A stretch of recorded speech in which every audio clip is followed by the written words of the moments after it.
Le point qui m'a beaucoup touchée, c'est la paix. Et la paix, comme Papa Mike nous a dit, la paix est un principe actif d'harmonie, de cohésion et de coopération à tous les niveaux.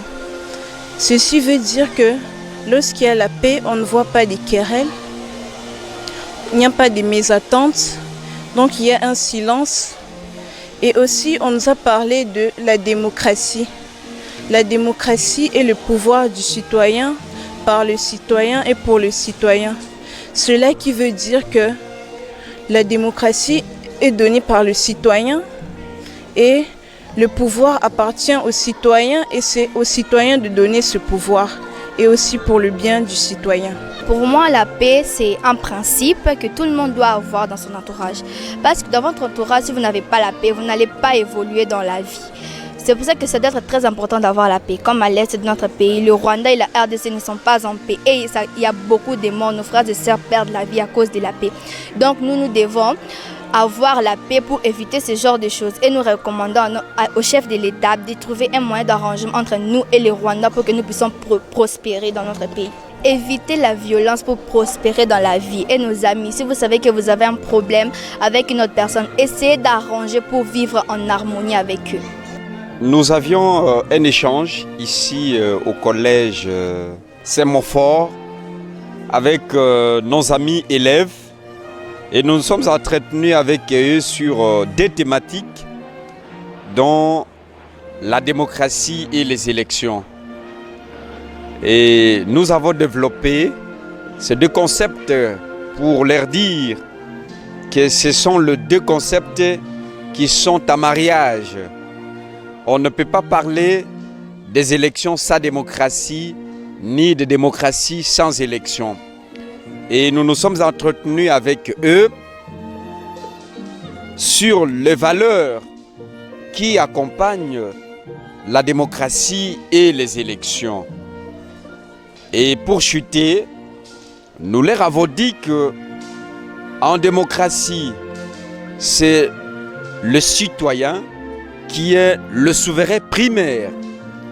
C'est lui qui choisit ses dirigeants de par la voie des élections au regard de bon nombre de critères qui n'ont rien à voir avec le tribalisme, qui n'ont rien à voir avec le favoritisme, qui n'ont rien à voir avec les sentiments des gens.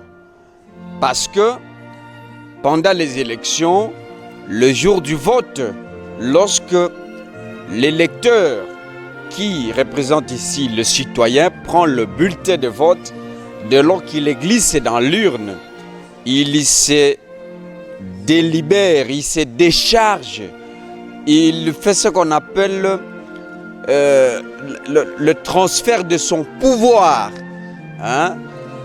envers ses candidats qu'il a choisis. Et pendant toute la législature ou toute la mandature, il est dépouillé de ce pouvoir souverain de décider sur la gestion quotidienne de la cité.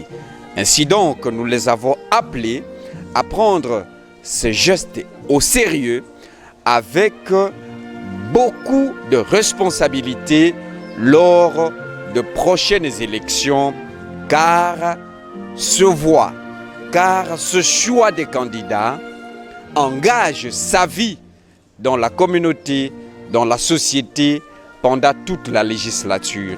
Et comme ça coïncide avec le lancement du pacte pour la paix sociale, que nous sommes en train d'attendre des actions de grande envergure par l'Église catholique et l'ECC, nous les avons appelés aussi à adhérer à ce pacte pour la paix de notre communauté. D'abord, c'est un projet qui est venu de la Synco. Et donc, on a pu recenser plus de 40 écoles où on voudrait sensibiliser les élèves justement sur le civisme électoral et la cohésion sociale dans les milieux scolaires. Et c'est pourquoi nous avons voulu que nos élèves soient également sensibilisés par surtout les spécialistes en la matière, la personne de M. Alex Wello. Donc ce travail, nous avions déjà commencé ce travail. On a déjà commencé les sensibilisations depuis les jours où les enfants célébraient leur journée culturelle. Et nous poursuivons cette sensibilisation. Donc voilà, pour aujourd'hui, nous avons voulu que les conférenciers ou les sensibilisateurs puissent parler aux élèves sur la démocratie et l'élection, également la paix. Et nous voulons former des citoyens, des bons citoyens pour l'avenir, pour les élections qui viendront, que nous prenions conscience, surtout les élèves prennent conscience de faire le bon choix, comme on venait d'entendre pendant la conférence.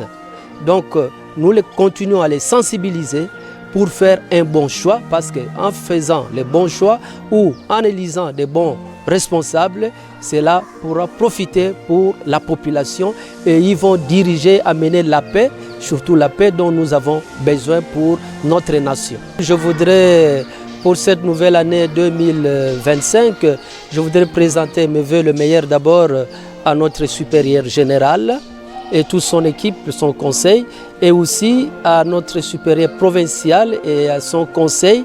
Et je voudrais aussi présenter mes vœux le meilleur à Tata Cardinal, parce que bien sûr il va nous suivre, et puis aussi à nos autorités hiérarchiques de l'EPST, donc ministère de l'Éducation s'il vous plaît, qui nous gère, et aussi à vous Papa Mike, Papa Alex Wello, tous les intervenants, et puis surtout à l'équipe des caméramans qui sont ici, et à tous les parents du collège Saint-Montfort.